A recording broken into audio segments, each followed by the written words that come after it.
Distinguished speakers, ladies and gentlemen, dear colleagues and friends, I'm delighted to welcome you back to the ICAO Green Airports Seminar, the second day of this event. My name is Neil Dixon. I'm Chief Environmental Standards at ICAO.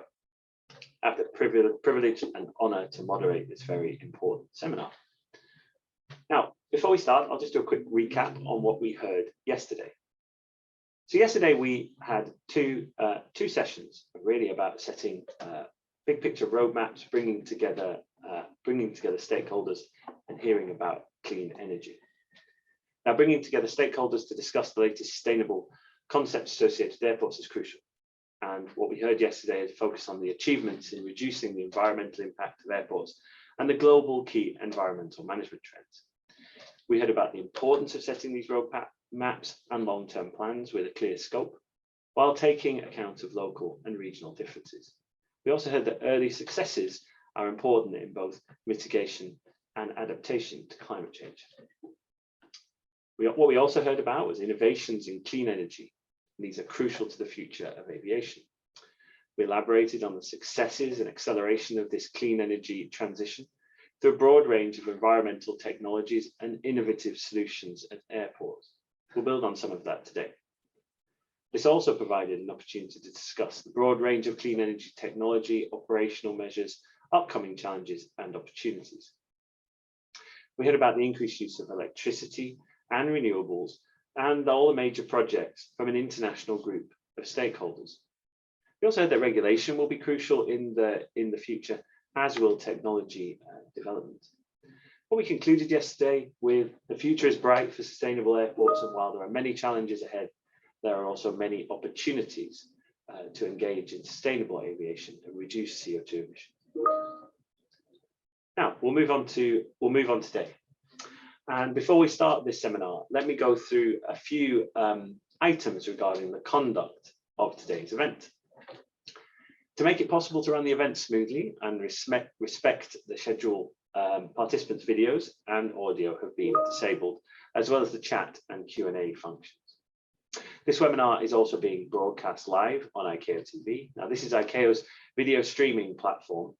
The webinar will also be made available on this platform after the event for future viewings. Now, this is all very exciting, but it's time to get to the essence of why we're here today on day 2. And without further ado, we'll move into our first session of the day. This session will focus on the infrastructure requirements to produce, transport and supply alternative energy sources at airports. It will also address the challenges and opportunities with delivering new fuels and energy through airport infrastructure to create a greener and more sustainable aviation sector. I'll call upon our speakers here today. You can see we have an exciting lineup covering airport innovators, consultancy teams leading innovation in the sector, and also urban air mobility. We'll start our third session of this webinar, with Miranda Jans, Managing Director, and Guido Mulder, Innovative Lead at Rotterdam The Hague Innovation Airport. Miranda and Guido, please unmute your microphone, switch on your camera. A reminder that you have 7 minutes. I'll switch on my video when it's time to wrap up. The floor is yours. Good afternoon. Let me present Miranda very briefly in a few seconds. She has been the Managing Director of Rotterdam The Hague Innovation Airport since November 2019. With decades of experience in the field of developing and implementing policy for clean energy and regional development, she has dedicated herself to realize accelerated innovation investments in the region of Rotterdam. Her focus point with Rotterdam Hague Innovation Airport is bringing companies, knowledge, institutions, governments, and implementing partners together to make the innovation fly. Miranda, please go ahead.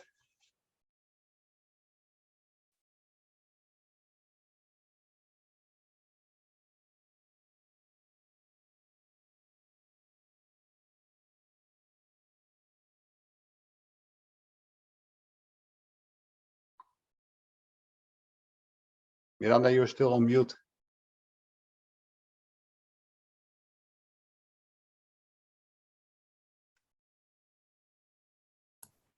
Now you can hear me? Exactly. Yes. Perfect. Okay, Wido, thank you for the introduction, and thank you, ICAO, for inviting Rotterdam The Hague Innovation Airport. As Wido pointed out, our motto is that we make innovation fly. We are, like you, working on green airports, and RIA is a community of enterprises, governmental organizations who are working on sustainable aviation. And of course, greening the airports is very important to make aviation sustainable.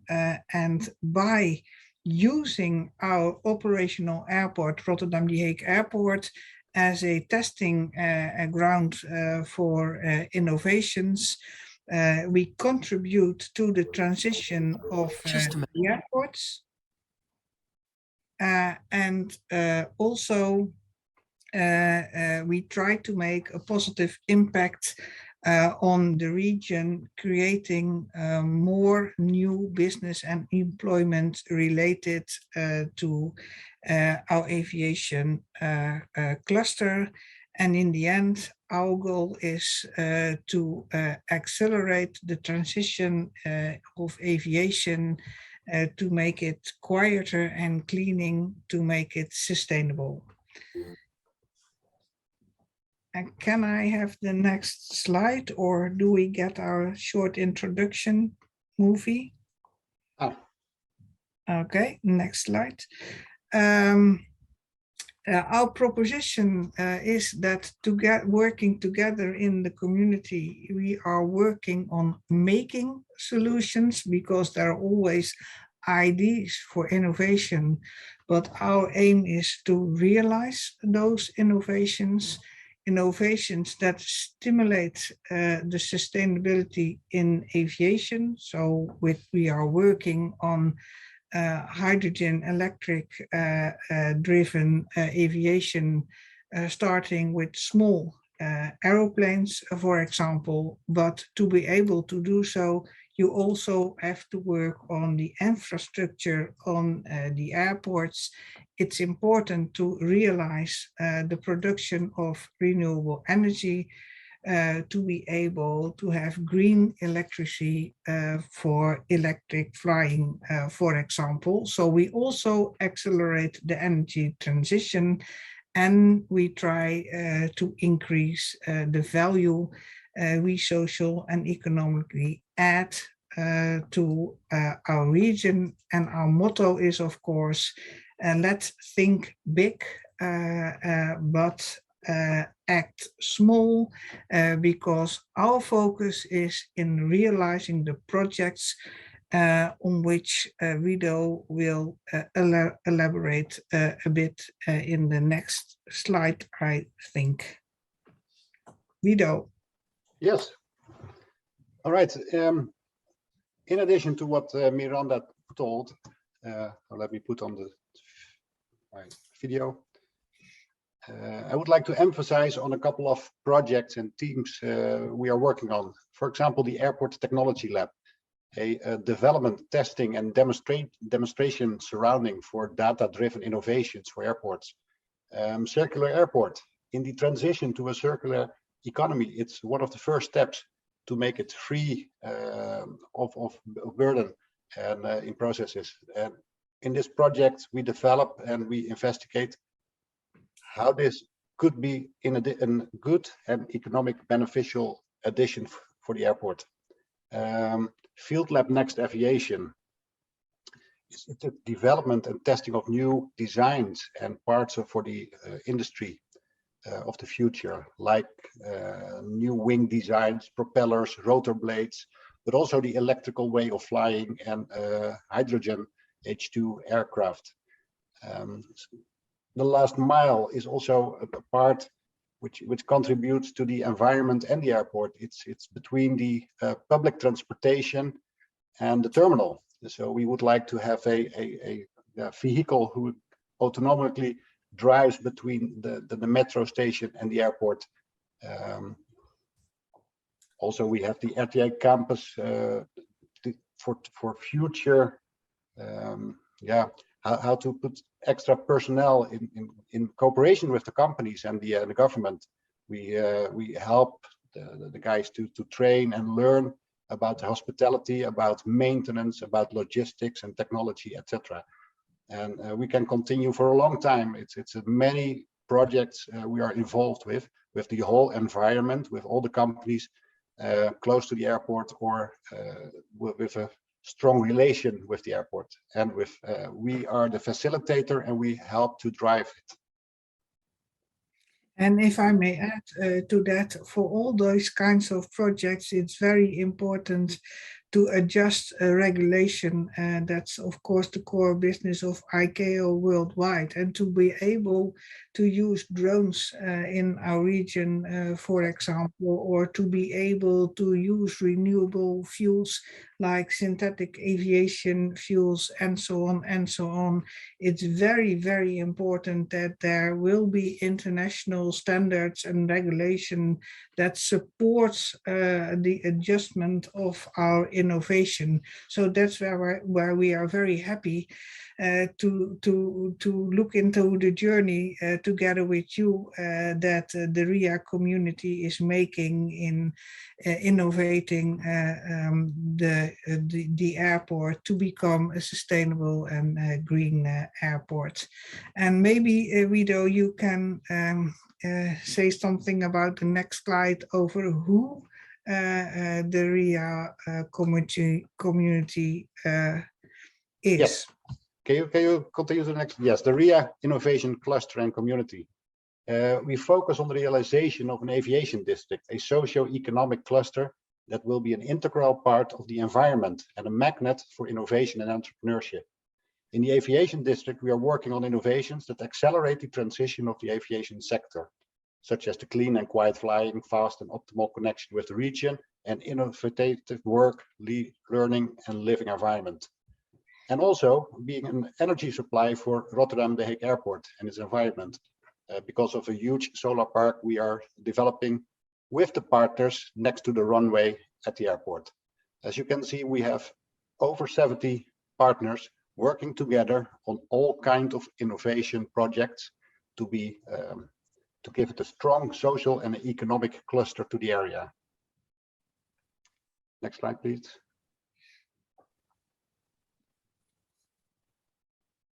You want to say something about this, Miranda? Yeah, it's all right. Working on greening the airport, in our case, Rotterdam The Hague Airport. We had a success lately because we are working on innovative projects, building a solar park along the runway, working on sustainable aviation, but also elaborating our terminal with building green.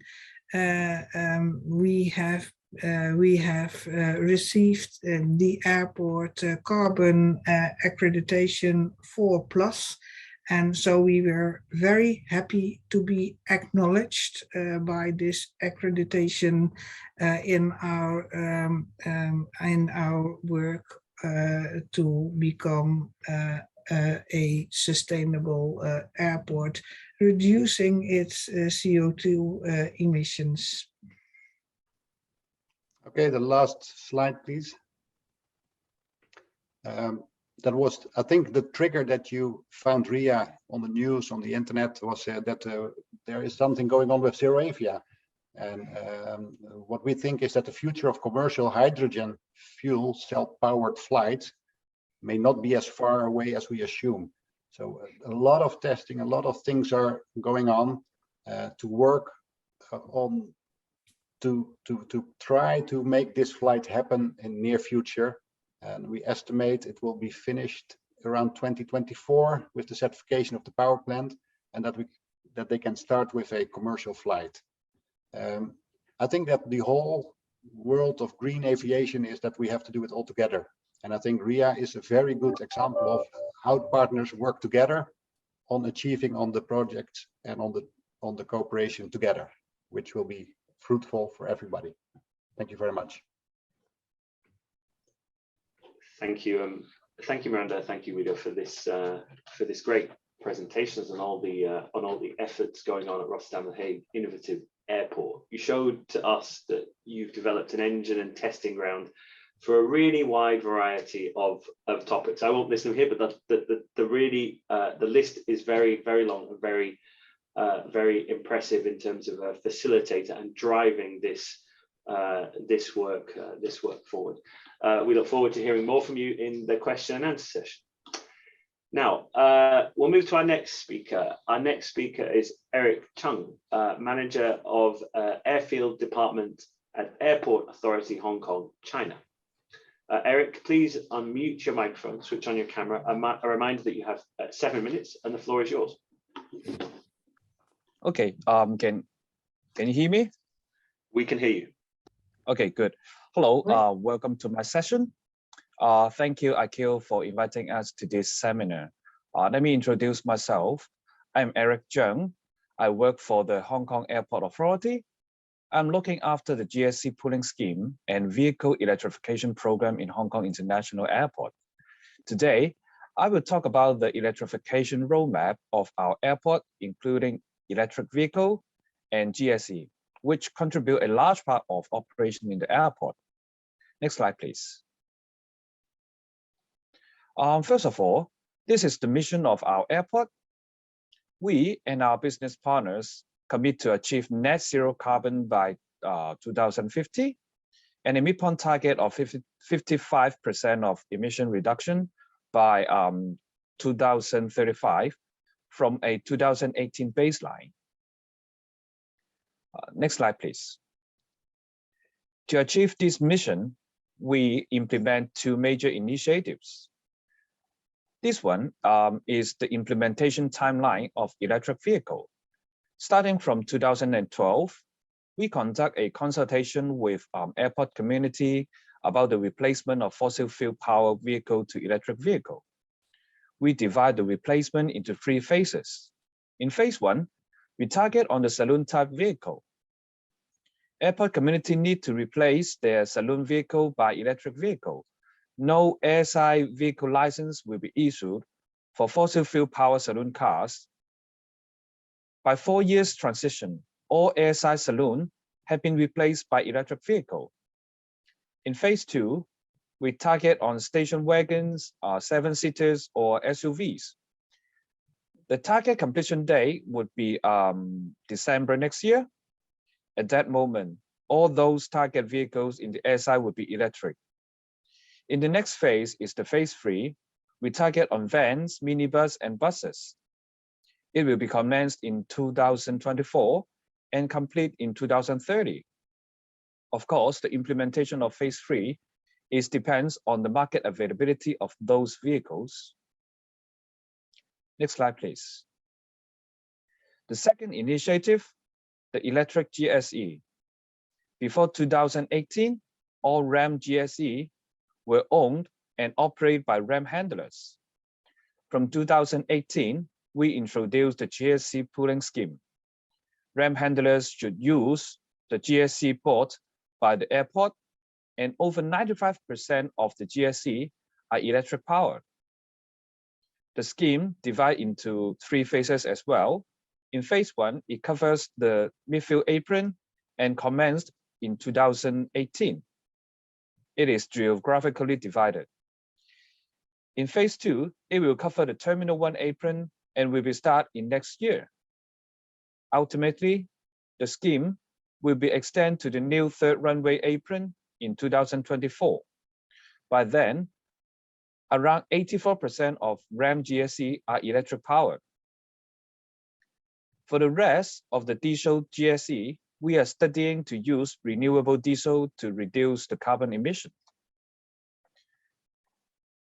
Next slide, please. To implement the electrification program of vehicle and GSE, there are a few keys to make it successful.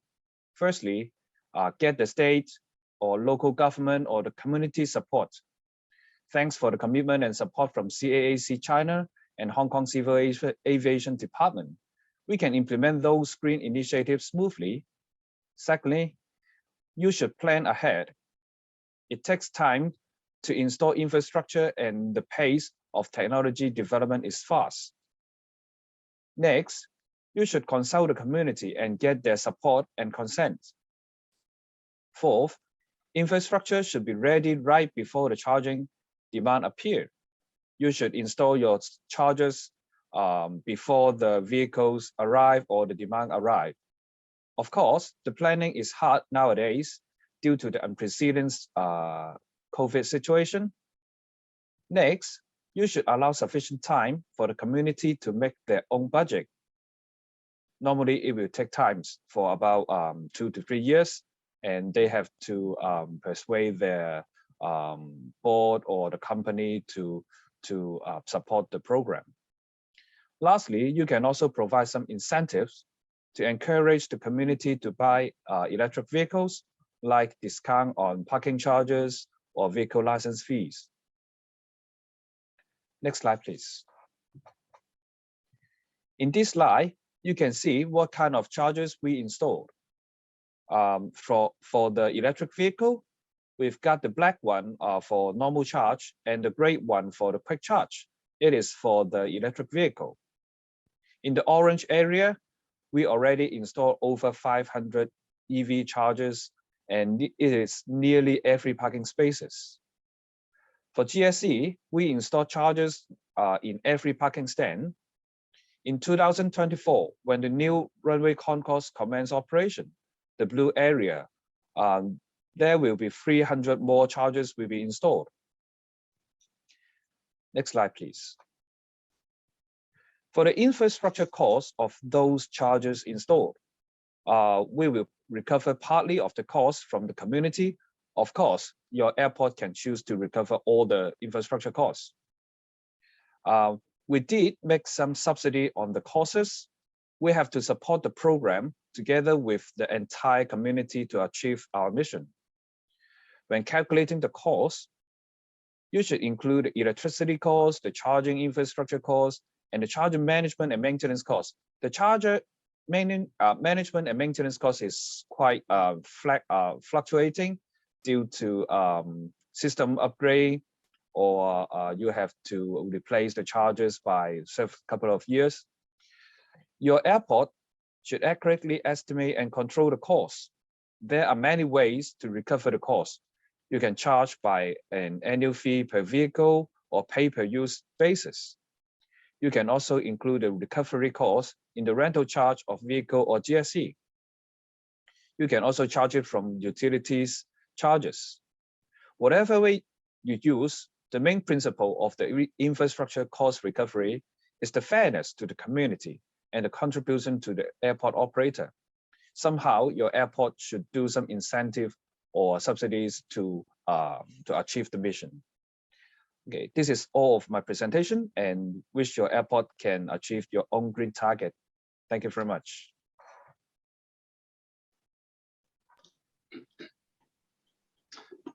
Thank you, Eric, for this presentation, which showed the roadmap of implementing EVs and GSEs at Hong Kong International Airports, and all the steps you've taken and taken by the Airport Authority in this region to achieve net zero operations by 2050. You showed to us the implementation of EVs out to 2030 and the installed EV capacity, and also the costs and the cost profile of achieving this. Thank you very much for the presentation.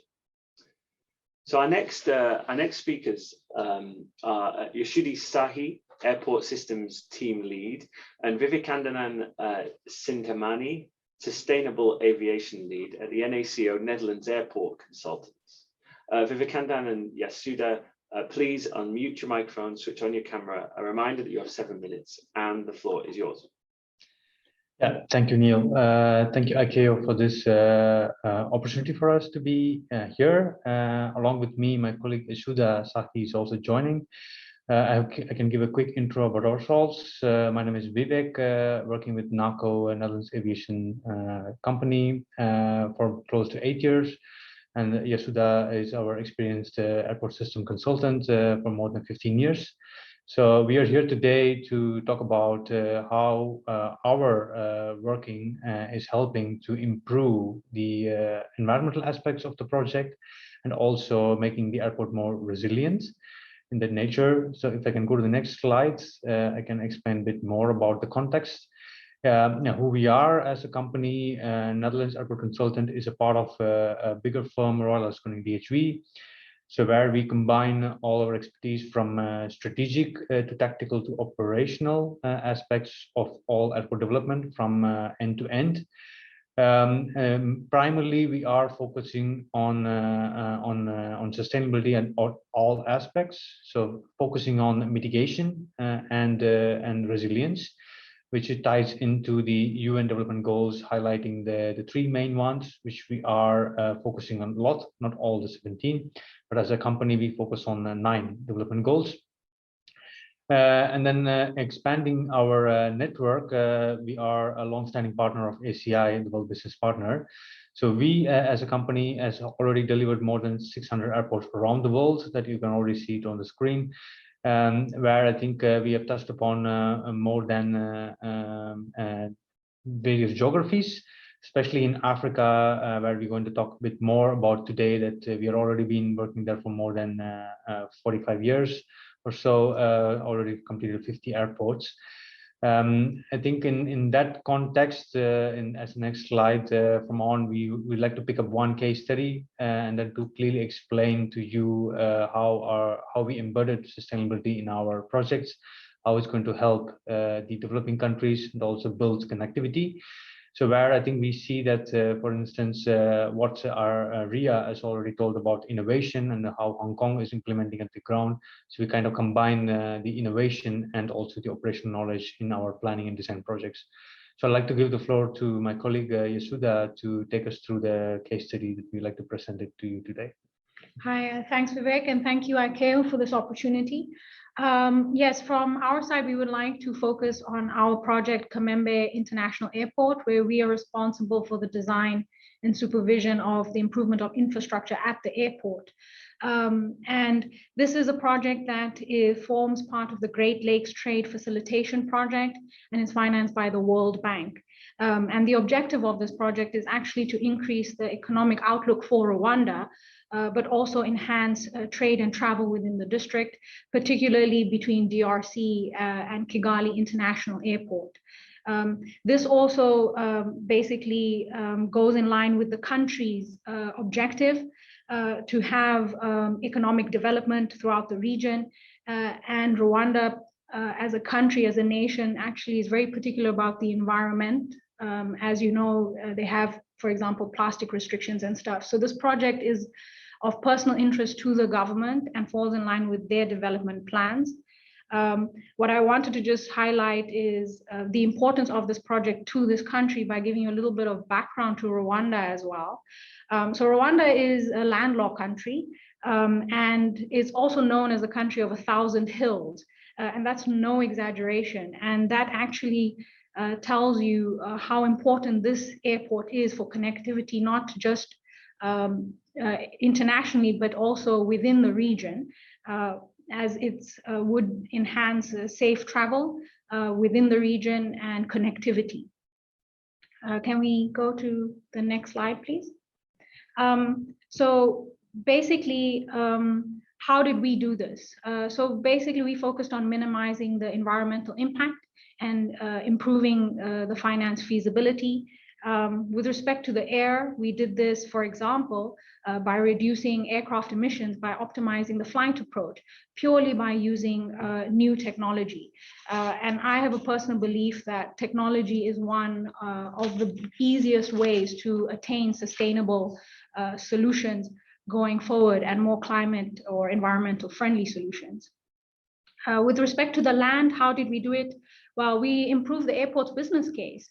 One of the scope of works for this project was actually for new cargo facilities, and NACO, before even the project commenced, did an assessment, and we determined that there's actually existing infrastructure within the airport premises that could actually be used, which was a warehouse for the cargo facilities, and thereby we believe that we actually improve the business case for this airport and its sustainability credentials by using this existing facility.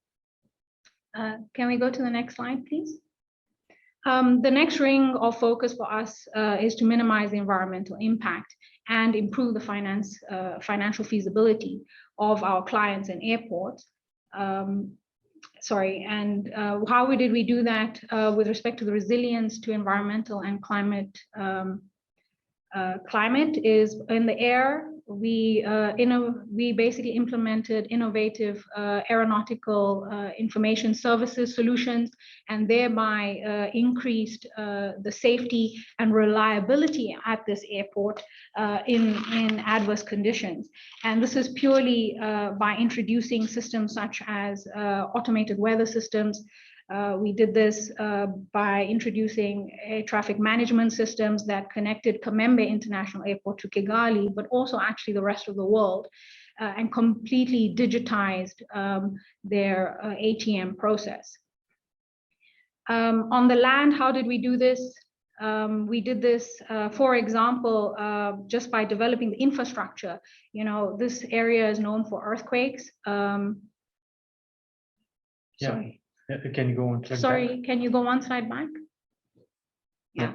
So we did this by developing the infrastructure locally. And for example, in this area, it's earthquake prone and has volcanoes around the area, although sleeping. So we took that into consideration during the infrastructure development designs.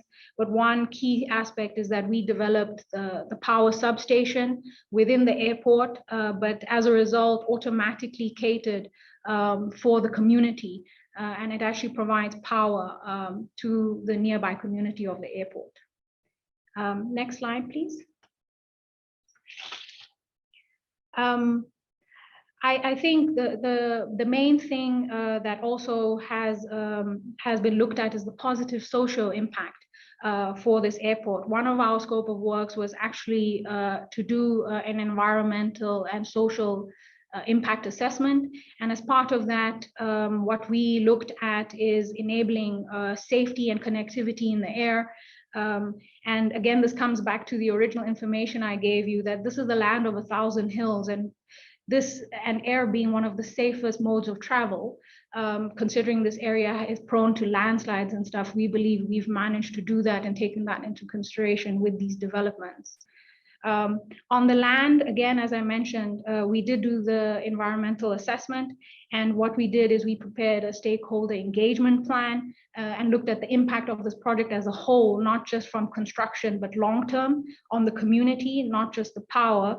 But what we did, for example, is we took care in siting a lot of these facilities. For example, you see a nice image there. These are the approach masts, and we had to obviously follow ICAO guidelines. And within those guidelines, we did our best to minimize the impact on the community there by avoiding people's houses and ensuring that the services as well had minimal impact on people's properties. I guess this also then comes back to the original slide that we mentioned, that this ensures the World Bank's initiative and the national initiative to increase the economic outlook for Rwanda and supporting the trade and travel as well, which was one of their key goals and our clients' key goals for this airport. The next slide, please. Just to summarize here is that, yeah, so we basically mitigated impact on the environment, increased resilience by purely introducing infrastructure and technology to this airport, reducing aircraft emissions, increasing safety and reliability with systems that validate and verify data as well, and increasing connectivity throughout the region, improving the airport business case, and obviously enhancing the society and the local community by supplying power, for example, within the region. and taking care with whatever infrastructure we cited. Thank you. Thanks very much. I'll hand over to Vivek quickly just for conclusion. Yeah, thank you. Thanks a lot for this opportunity. And also probably we thought that we can also add value in this presentation, given the context of innovation when it comes to sustainability and then how it's implemented in on ground, especially in developing countries. Yeah, thank you. Thank you. No, you certainly added value. Thank you, Vivek. Thank you, Yashuda, for this presentation, and all of your work. We enjoyed listening to the end-to-end sustainability and resilience that you painted a picture and responding to sustainable development goals in your long history, and particularly the case study in Rwanda, developing new, using existing infrastructure, enhancing environmental sustainability and financial sustainability, taking on board all those local circumstances. We've heard that a number of times during this event so far. Thank you for the presentation. We'll hear more from you in the discussion at the end of the session. So our next speaker today is Stuart Bloomfield. He's Chief Development Officer at Urban Airports Limited. Stuart, please unmute your microphone and switch on your camera. A reminder that you have 7 minutes and the floor is yours. Thank you, Neil, for the kind introduction. My name is Stuart Bloomfield. I'm the Chief Development Officer for Urban Airport. I'm very happy to be speaking to you here today as part of the ICAO seminar on green airports about the exciting new era of urban air mobility and how this new era in environmentally friendly aviation will demand a totally new type of infrastructure. Next slide, please.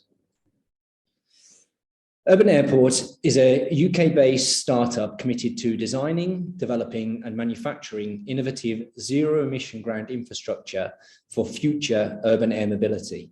Our mission is to remove the largest single constraint to sustainable air mobility, i.e. the lack of infrastructure, in order to significantly cut congestion and air pollution from both passenger and cargo transport.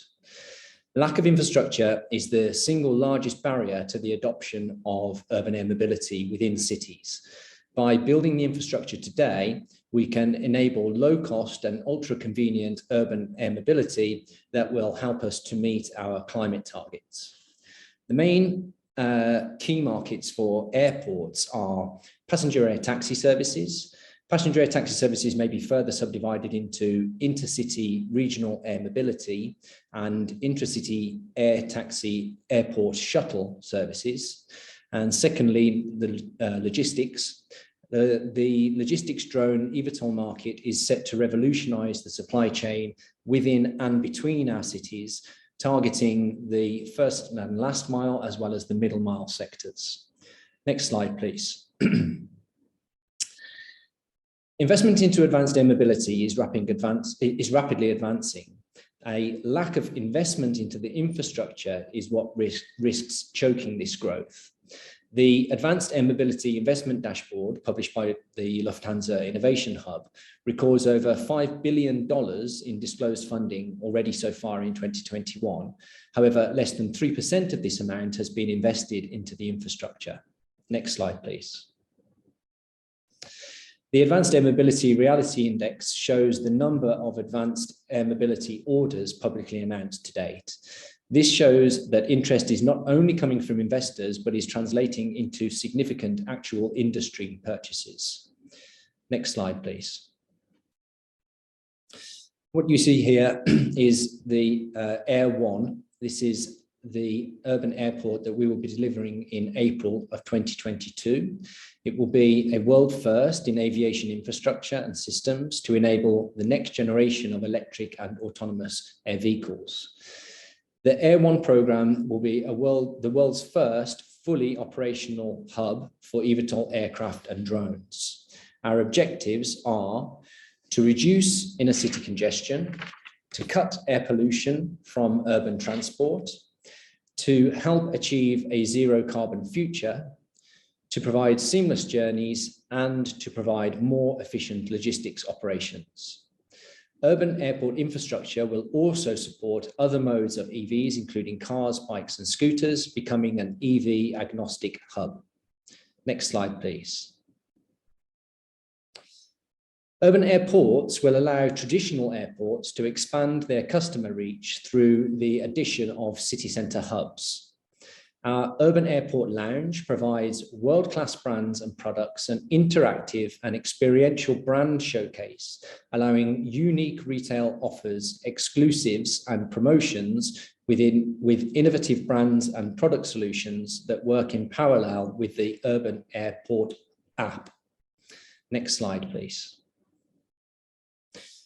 Urban airports will also present significant F&B revenue stream opportunities through flexible operating models and future franchising options. Next slide, please. Our cost-effective, compact design can allow this exciting new form of transport to be integrated into our existing airports and our smart cities of the future, and combine with the existing transport and logistics infrastructure as part of a consolidated citywide multimodal network. Our infrastructure can be deployed in almost all possible sites within a smart city and may be moved within an existing site or to an entirely new location within a city or a countrywide network. Next slide, please. For more information, please contact me by visiting urbanairports.com. Next slide, please. Thank you very much. Thank you, Stuart, for this presentation and painting this picture of a new era of urban air mobility and this citywide multi-nodal network that can see the potential for sustainable aviation in the coming years. Thanks for your presentation. So that brings us to the end of our 4 speakers in this first session. What I'd like to do is move to our Q&A session now. And I'd like to ask our speakers to open up a key question. Now, I'm getting a vision of the future painted by each one of you on your current work and on your future work. So I'm starting to see what the future might look like, and this includes, of course, sustainable aviation, urban air mobility, enabling, as we've just heard, and airports becoming clean energy hubs. So from your point of view, this handling of clean energy and new fuels, how will airports look like in the future? What will they look like in the future? And what will they look like in 2030 and 2050? And I'll start with, I believe we have Guido still with us. So I'll start with Guido with this question. So what will airports look like in the future in 2030 and 2050?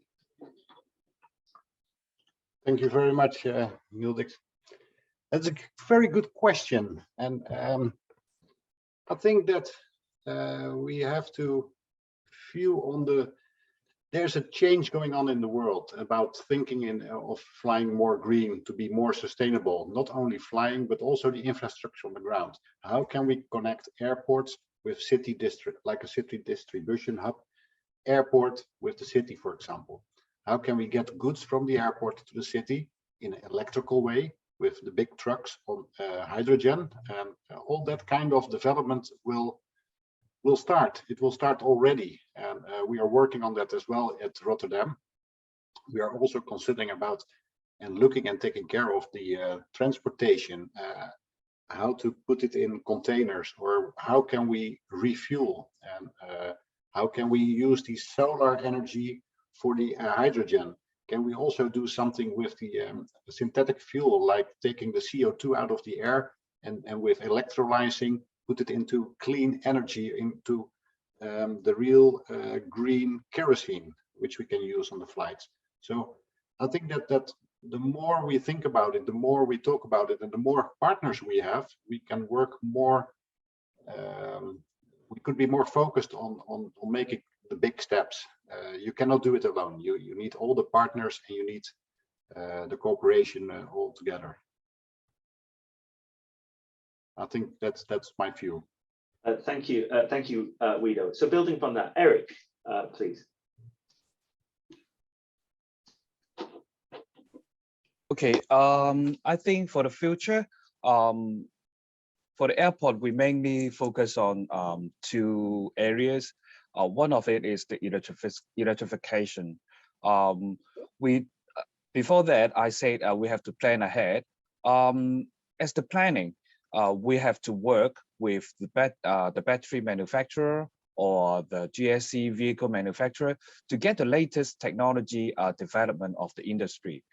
Sometimes we can align with airports to talk with the GSC manufacturers. What is our plan? What kind of charges or what kind of specification of the batteries we're looking for? Sometimes we're looking for better performance batteries and push the manufacturer to get more new technology plan developed together with us.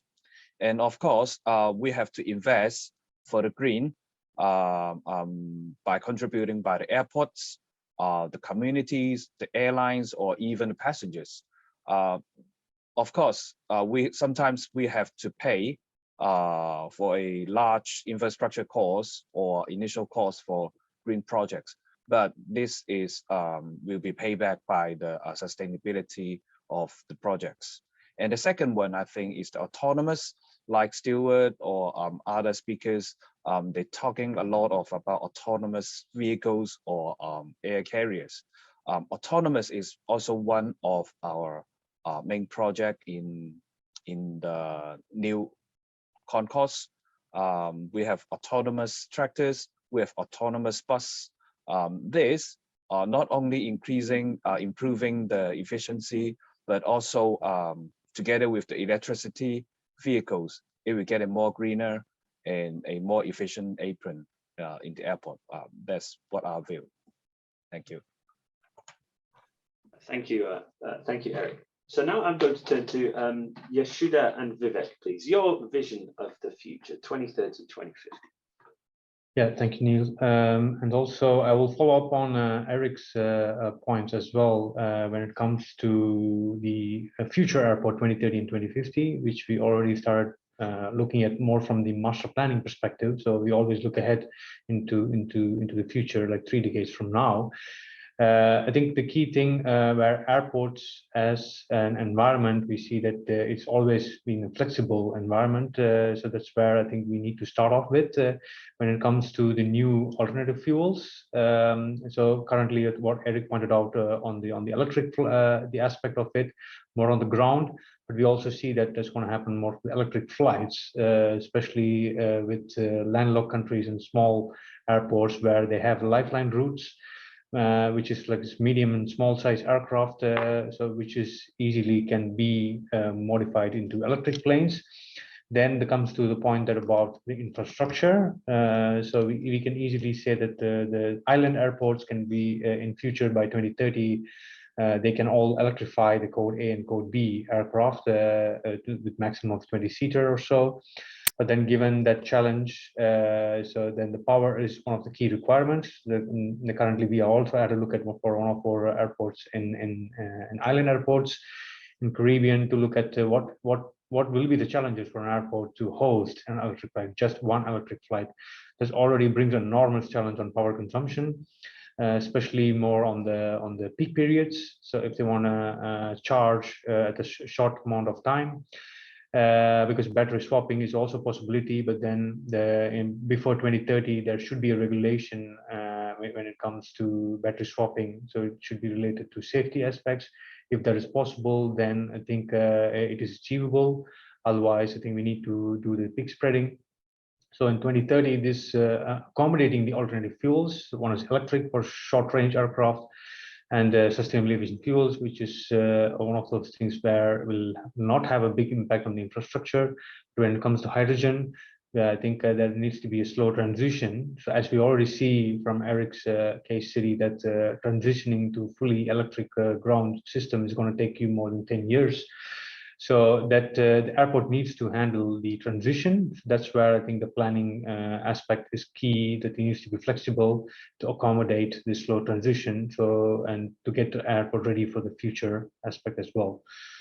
So that's our point of view from NATO. Yeah, thank you. Thank you, Vivek.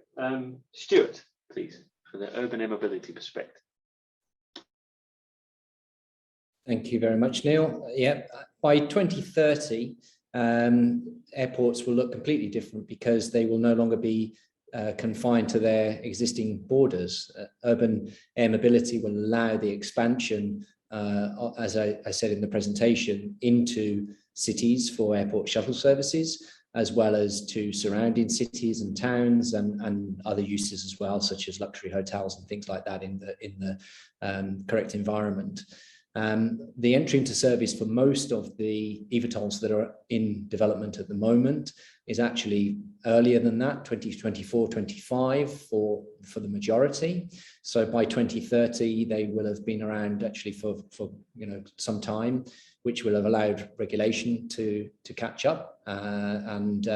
Therefore, I would expect by 2030 that air mobility will be a reality as an option for airport shuttle services to airports. And there will be a number of downtown urban airports surrounding major airports around the world, extending that reach, not only from the point of view of getting passengers to and from the airport, but as I said in the presentation, extending the reach of the F&B offering, the retail offering, etc., etc. So by 2030, we expect that urban air mobility will be playing a significant part in those airport operations. Thank you, Stuart. So you've all painted this this picture for 2030 and 2050. You know that our last session today is on enabling. I want to link these two sessions. So in the last, we have about 10 minutes or so left of discussion time. I want to hear from you on to make all that happen. If I'm an airport or an authority sitting watching this event, in your view, what do we do? What do they do now? What does an airport do now to start on this road that you've all begun to take? What do they do? What do they do now? And I'll go back through the order of our speakers. So I'll go to Guido first. Yeah, it's a good question because, in fact, I'm not the airport. But what we see, we are part of the airport in the way that we support with facilitating all the innovations at the airport and help them. But what I see at Rotterdam Den Haag Airport is that they are doing their utmost to do everything as far as possible in an electrical way, in a greener way, in a more sustainable way.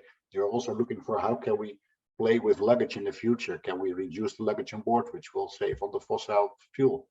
But also, what can we do with the first electrical flight? And what can we do with the first hydrogen flight? So everybody is working together, and it's in everybody's mind to make something new of this, to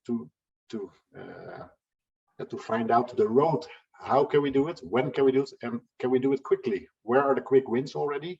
And how can we do it in a strategical way? So it's a very interesting path we are following.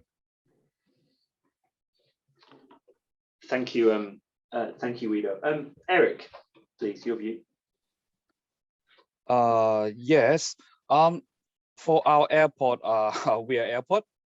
I think for the ideal airport we just talking about in 2030 or 2050, I think 2030 is quite near for implementing electrification or green projects. It's just a few years ahead. But for the 2050, we can open dialogue with our state or government and get any feasibility study on future aviation operating model. If we got new directions, and when we are doing infrastructure construction, we have to give more flexibility on the apron, just like the electric airplane or some other green initiative, we have to have some capacity of electricity or infrastructure which can be right after the implementation of the electric airplane. Yeah, that's all we're doing now. Thank you. Thank you, Eric. So Vivek. Yeah, thank you, Neil. Yeah, to build on top of that, especially what they have to do right now, of course, by looking at these trends, because there are different players involved, and then in that sense that they need to get their game together. So they need to start looking into who are the key stakeholders. If you want to implement innovation at an airport, for example, like electrification of the aircraft. So it means that it involves a lot of parties, especially in this case, utility suppliers. So they need to start having contacts with them and then developing the clear vision, joint vision. So basically, they need to bring the stakeholder engagement on this aspect. So they need to pick up what are the key trends that they like to implement at their airport, and then who are the key stakeholders. So that's the first step for them. They have to do it already now. So do the groundwork and then develop a plan together. So that's the most important thing. And most importantly, on the other aspect is, which I forgot to mention last time, is also we know the climate is changing. It's also that we see the more and more extreme events are disrupting the airport operations. So they already need to relook at their risk profile when it comes to the climate change, how their airport is being impacted right now. At the same time, they also want to already do it now, how the frequency is going to change for their region in the future. So then they need to already start preparing themselves at this stage. So why I'm saying it right now is because most of the airports cannot do protection measures by themselves. So they need to work with the region. So they need to look into regional measures. Sometimes if the country is small, they also need to look at the national measures as well. So that nicely ties into that when it comes to the challenges in the airspace. So there are a lot of changes happening as well. So they already need to look into that. So I think my colleague would like to add a point on that aspect from the airspace point of view as well for the future, what they have to do right now. Yes, so I mean, I would say, as I've mentioned before, is airports need to, and I think most airports are looking into the technological developments, because with technology, we can achieve quite a lot of resilience to the environment. Quite a lot of sustainable solutions are already being investigated. But I mean, one guideline I think that's worth reading for those who don't know about it is probably the aviation system block upgrades that ICAO already has out, and it's a framework that I believe truly is what airports are already implementing to a large extent or moving towards, especially to 2030, and getting more interoperable systems and digitizing the entire ATM and airspace process, making it more efficient. So I think that's already something that airports can look into now, is the ICAO ASBU framework blocks.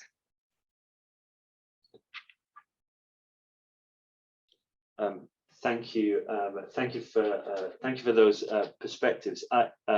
Certainly, the ASBU framework offers an opportunity of operators of airports right now. You're absolutely correct, and there are some efficiency gains that can be had immediately. We'll move on to Stuart, please. Thank you. Well, we would say, first of all, the first thing you should do is visit urbanairport.com, and therefore you can get in touch with us. We're, of course, fully aware that this is a new area for most of the audience that are here today, or for the majority. What we're actually providing is an infrastructure solution. We're fully focused on the infrastructure solution, but we're also bringing along with that through partnerships the whole of the actual ecosystem to enable urban air mobility. So actually, if the members of the audience that are watching today are from airports, then from their point of view, if you get in touch with us, what you first need to look at is the practicalities from the infrastructure point of view. And our design, our solution is intended to be as easy as possible to be implemented by existing airports, especially in the times that we're in at the moment. So it's therefore as cost effective as possible. It's compact, it's easily deployable, and all of those things which are really critical at this point when this is still at the early stages of the industry.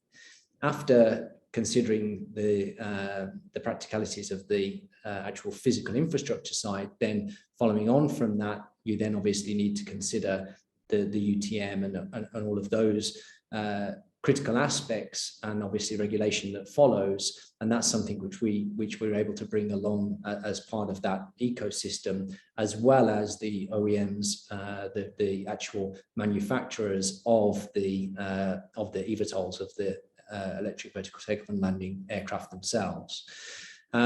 If it's not from the point of view of an airport, if it's from the point of view of a local authority, for instance, then I would say it's even more important to contact Urban Airport, because in that instance, the local authorities and the city authorities are not experienced particularly in what needs to go into the running of the operation of an urban airport in the future. And therefore, this is something that really needs to be looked at now, at this point, because with the entry into service that I mentioned before, within the next 3 to 5 years, that isn't a huge amount of time in order for cities, airports, all stakeholders to actually look to have infrastructure in place in order to be able to service these aircraft, which will be coming along within that time period. And therefore, it's actually critical to start to think about this now and not wait for another 3 or 5 years when actually you'd be behind the curve in terms of its actual implementation. So yeah, I think the key takeaway would be that this is now an actual live subject that needs to be considered by hopefully many people in the audience today. Thank you, Stuart, and I think that's a good way to finish our session. And so, first of all, I'd just like to thank our speakers here today for joining us. You really did paint a picture of the future when it comes to clean energy and sustainable airports. What we heard is about the 2030, 2050 visions in our discussion, using different energy sources and ensuring that we can produce this energy, transport this energy, and making sure that all partners are involved. Several of you mentioned that it's extremely important to plan ahead, and this working with partners will be important, and in fact developing plans with partners. A few of you mentioned battery technology, GSE equipment, for example. This is very much in the air and on the ground initiative, and we heard about autonomous vehicles on the ground. I'm left with a perspective of all of this being integrated. It's extremely important to integrate it, and that flexibility is also key to this green transition. We heard about a number of different energy sources, from electrification through to hydrogen and sustainable aviation fuels. And what I'm certainly hearing is airports develop sustainably, and then new sectors such as UAM enabling a non-confined approach, enabling a wider reach of airports, with, as we've heard, vehicles coming in 2024 and 2025, certainly very exciting times. But it's very important for regulation to catch up, and of course ICAO as the International Forum for International Civil Aviation stands ready to assist in this effort with its member states. What I also heard from you is what we can all do now. I think there was a very first opening statement, which was try utmost to be sustainable. I think that was a great place to start. All working together, and quick wins are key. We heard a lot about that yesterday. You also mentioned feasibility studies. This is very important in understanding the future. ICAO in itself has worked on a number of different feasibility studies and pilot studies, and so building capacity. I heard about all learning together, developing regulations, building capacity, and making sure that we move forward together. And of course, doing things now. And we reflected on the ASBU framework to ensure that the more efficient and interoperable systems. There are practicalities from an infrastructure point of view, but I'll just reflect on this developing capacities to ensure that we can implement the future airport of tomorrow. Actually, today, technology is available and we can do it now. I think Stuart said it at the end. This is now a live situation, and so I think those are my takeaway messages from this first session of today. And with that, I'll bring it to a close. What we'll do now, well, first of all, I'll thank all our speakers. Of course, thank you for being with us. We have a second session today. This is on enabling sustainable airports and green airports. And what we'll do before that is we'll take a 10-minute break. So I'll see you all back here at 9:45. Thank you very much.